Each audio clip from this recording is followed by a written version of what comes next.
Supreme court के additional registrar judicial ने तौहीन अदालत का नोटिस चैलेंज कर दिया। एडिशनल रजिस्ट्रार जुडिशल नजर अब्बास ने तौहीन अदालत की कार्रवाई पर हुक्म इम्तना जारी करने की इस्तदा भी की।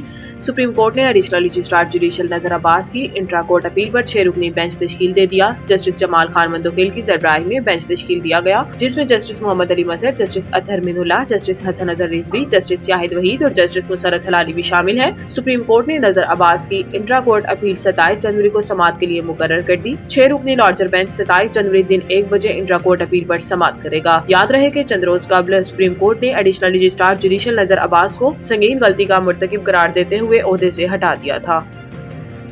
इमरान खान ने शेर अफजल मरवत को बतौर वकील सफाई पेश होने से रोक दिया। सराय के मुताबिक इस हवाले से बानी पीटीआई इमरान खान ने जेल इंतजामिया और अदालत को आगाह किया। इन्होंने जेल इंतजामिया को आगाह करते हुए कहा कि शेर अफजल मरवत मेरा वकील नहीं है, लिहाजा इसे जेल में दाखिल ना होने दिया जाए। जराये का कहना है कि बानी पीटीआई ने शेर अफजल मरवत से मुतालिक तहरीर भी लिखवा दी है।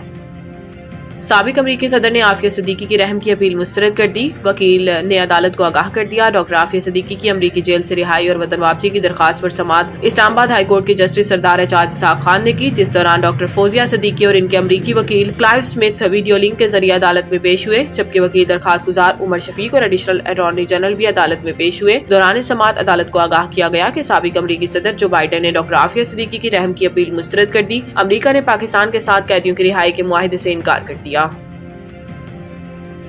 हुकूमत पंजाब ने निगहबान रमजान पैकेज के लिए ऑनलाइन पोर्टल और हेल्पलाइन कायम कर दी। वज़ीर आला पंजाब मरियम नवाज की ज़ेर सदारत निगहबान रमजान पैकेज से मुतालिक इजलास हुआ, जिसमें मुख्तलिफ तजावीज़ और सिफारिशात का जायजा लिया गया। इजलास में वज़ीर आला को ब्रीफिंग देते हुए बताया गया कि निगहबान रमजान पैकेज के लिए PSER में रजिस्ट्रेशन जरूरी है, जबकि घर बैठे ऑनलाइन पोर्टल पर भी अप्लाई किया जा सकता है। इसके अलावा यूनियन कौंसिल और बल्दिया दफातर में रजिस्ट्रेशन कराई जा सकती है और साथ ही निगहबान रमजान पैकेज के लिए हेल्पलाइन भी कायम कर दी गई है। इजलास में इजहार ख्याल करते हुए मरियम नवाज ने कहा कि निगहबान रमजान पैकेज नादार लोगों का हक और हुकूमत का फर्ज है। अवाम को इज्जत और एहतराम के साथ इनका हक मिलना चाहिए। निगहबान रमजान पैकेज के लिए अवाम का लाइनों में लगना पसंद नहीं।